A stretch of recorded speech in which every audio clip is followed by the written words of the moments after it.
In order to do this, you need to go deeper within yourself and access the power of presence in you, now, here and now. The power of presence is what we talked about the first part of our session. You access the power of presence in your consciousness. And that you can then experience a shift in identity from who you are is that conscious presence. The rest is ways in which you've been conditioned to act. Unconsciousness, we call that. Unconsciousness means lack of awareness. Something operates in you that is the product of conditioning from the past. So you recognize something that happened in the past that forced you almost to act in certain ways, and you recognize it as unconsciousness. And to recognize that as unconsciousness is forgiveness. Forgiveness is no longer seeking an identity in the past, and especially in things that are very unpleasant. There are many unpleasant things in virtually everybody's past. There are many unpleasant things. There are things that you did, and there are things that were done to you. In either case, to recognize that what happened in the past is the result of human unconsciousness. You don't personalize it anymore. So not to personalize unconsciousness for yourself and others is forgiveness. Don't make an identity out of manifestations of unconsciousness. Don't make an identity out of that, either not for yourself and not for others. So another human being did something, let's say parents, sometimes as you grow up, you realize your parents perhaps did, or one of your parents did very wrong things. You say, well, if I had had more conscious parents, my life would have been easier. For example, you'd say, why did they do this to me? So they did this to you because they were unconscious, spiritually speaking. They acted out their conditioning, and their parents acted out their conditioning. And sometimes the conditioning goes from generation to generation. In some families, you could go back several hundred years and find the same patterns of dysfunctional behavior perpetuating themselves from generation to generation until finally one human being comes and transcends that and awakens out of that, is no longer forced to act out the patterns from the past. And then this human being, which is you, can look back and recognize the past for what it is.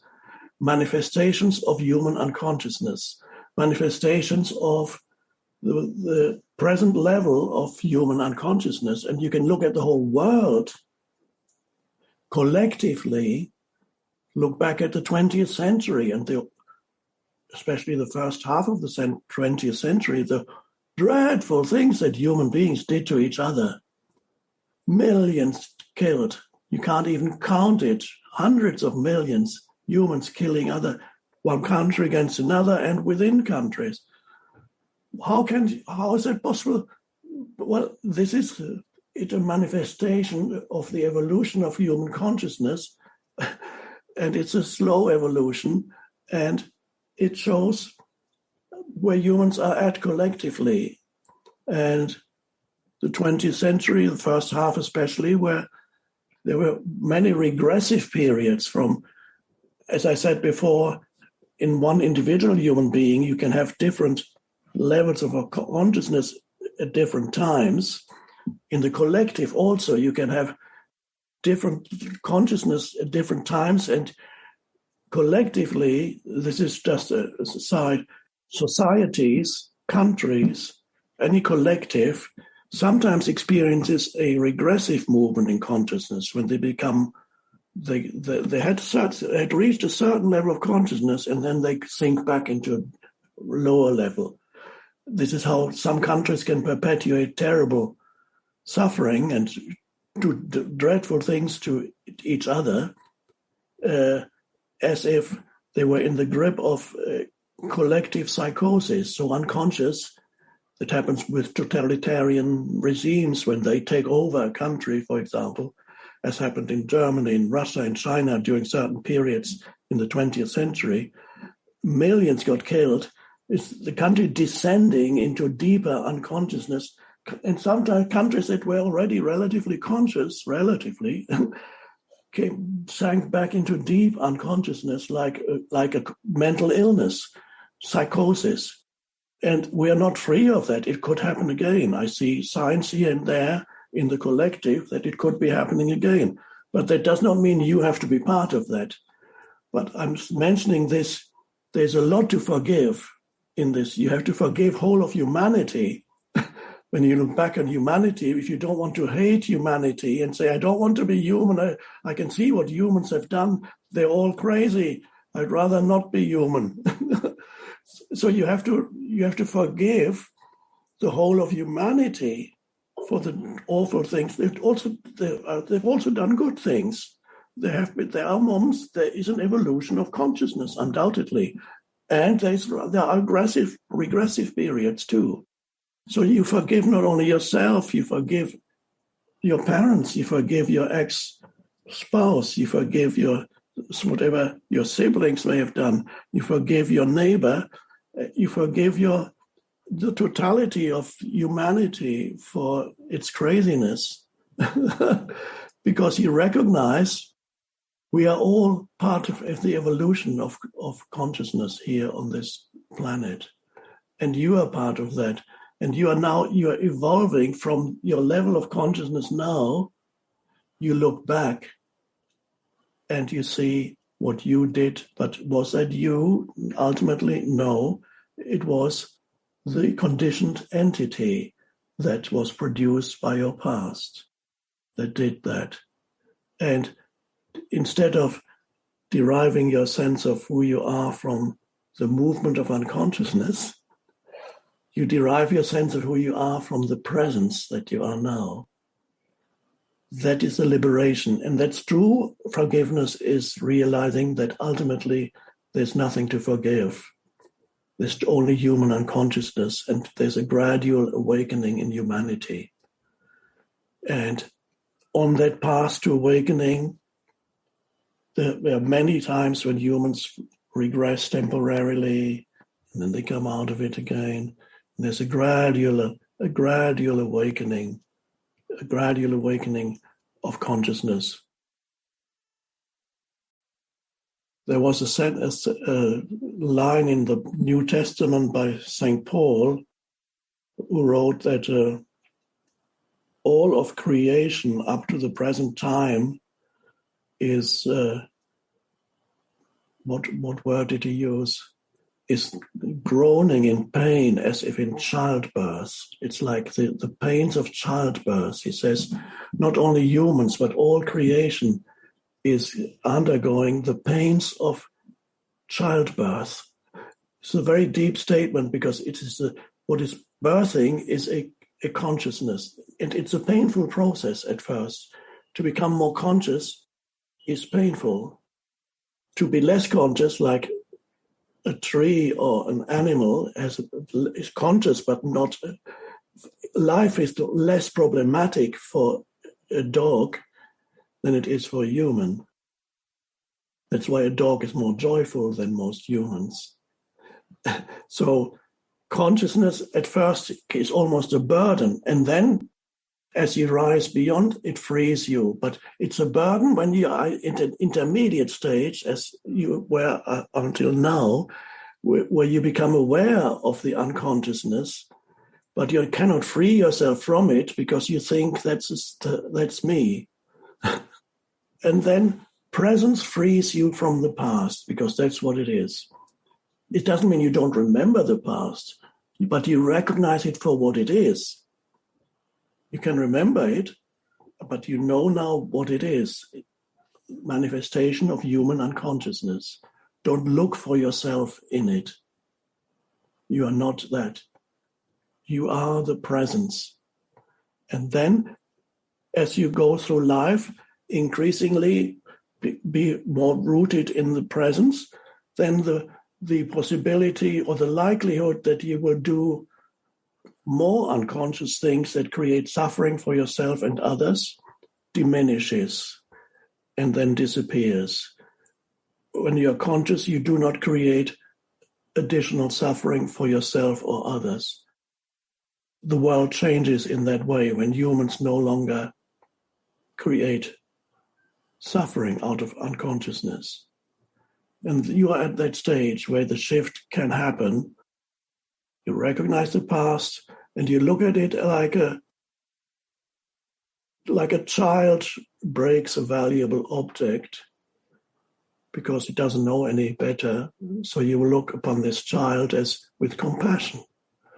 And you could look back on your past also with compassion. You have to go through the evolution of consciousness. And on that path, suffering happens. Things are done to you that make you suffer. You do things to others that make them suffer. And then you begin to transcend that. And then you realize the past has nothing to do with who you are. And that's the transcendence. And that's where you are at now. The possibility arises. Presence frees you from the past. Before we hear the questions and maybe the answers, if they come, I'd like to have a little experiment or experimental brief meditation, so to speak, to do with identity.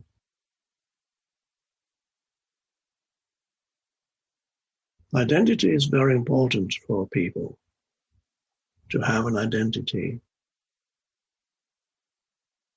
And many people are continuously in search of a better or more complete sense of identity, a sense of self, a sense of who you are.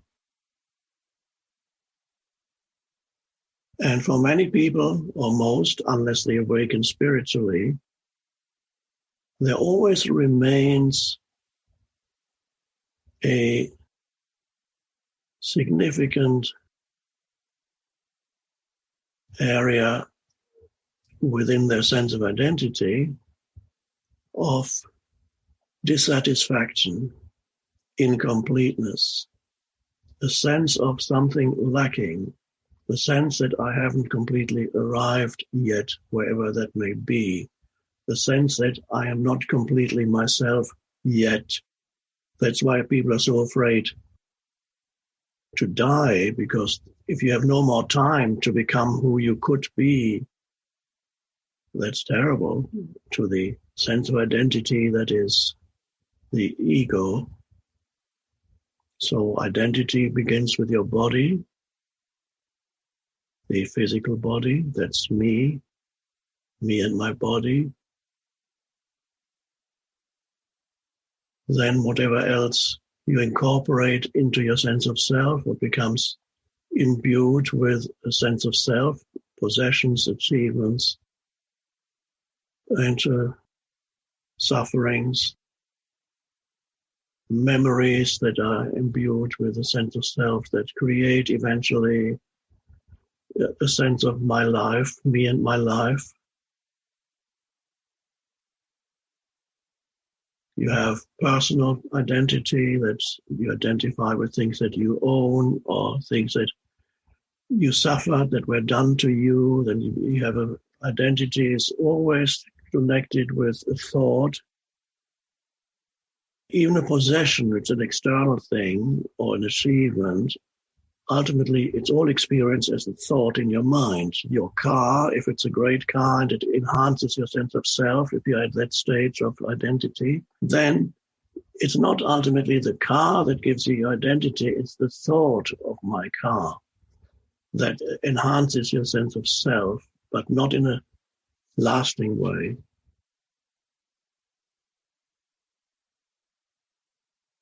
We have shifted a significant segment of the population in the past 50 years or 60 years has shifted from being dominated very much by yang energies for a very long time to a shift to more yin energies, not affecting everybody within the population, but a significant segment of the population, which was a wonderful development because that enabled the arising of, started, I could say, in the 60s in the Western world. It enabled the arising of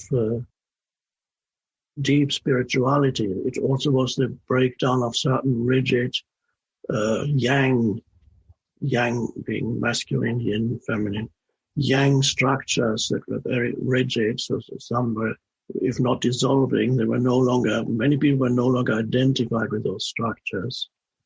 And there was a great deal of wonderful development and growth of compassion and empathy of human beings, awareness of other humans, their feelings, all wonderful developments. And so in the yin energy, as that many people are now collectively a bit more in yin than in yang, what the segment of the population is varies from person. Many other people are still very much in yang. But if you imagine if you have a family, little aside, mother and father, let's say the mother is a typical yang, the mother is yin. They could be reversed too, but I'm just taking an average typical. In some cases, the man could have more yin than the man, and vice versa. Typically, the father would be, let's say there are several children, the father would be most proud of the strongest or the most intelligent child. That's my boy, that's whatever. The mother, or if it's reversed, it would be, if the father is more yin, it would be the father. The mother would have more love towards the weakest child who perhaps has something, a disability, or is weaker than the others. The mother would have special love for that child. That is the yin, that is the compassionate, the loving. That's fine. The two have their place. And now, of course, the yin has very much taken over significantly this segment of the population, very much moving into yin. You can now see that interesting event, the identity, the strongest identity these days in the popular culture is not the victorious one, the conqueror, the one who has achieved great things. That's a yang identity. The strongest identity is the one who has suffered or who belongs to a group of people who have suffered. And that is fine because it means there's compassion arising towards other human beings. If you take it too far, anything that you take too far becomes counterproductive and creates its opposite. So a little bit of this has also happened and is happening too far. By that I mean that it has become very popular to have a victim identity, because then you have a stronger identity than the one who has achieved. The one who has suffered in the yin culture has a more valid and stronger collective identity than the one who has achieved great things.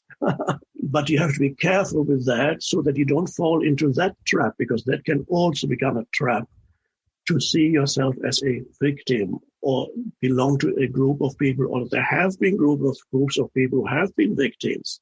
Of course, we need to acknowledge that. But to make that into an identity, that's where you get trapped in another form of ego. So we need to be aware of that. At some point, I'll talk a bit more of that. Identity then is very important. It comes to the point of who am I? For many people, identity is partly personal and partly collective. For some people, it's more collective than so you have a group identity, that's us. But now with ego, you need the other to define who you are. The other who is different, who is not who you are. Without the other, you cannot define your identity. It will dissolve or collapse. You need the other to remain other in order to have this defined sense of identity. And the ego, which is complete identification with this form that you are, whatever psychological identity you have, the ego likes to make the others even more other. It likes to create a picture of enemies, so to speak. Then you feel more strongly who you are, but that's ultimately an illusion, because that's not who you are, and you're dependent on antagonism, and you're dependent on fighting with others, because that is an unconscious ego strategy to feel more strongly a sense of identity. We need to go beyond that to awaken, which means going beyond ego. So how do we do that?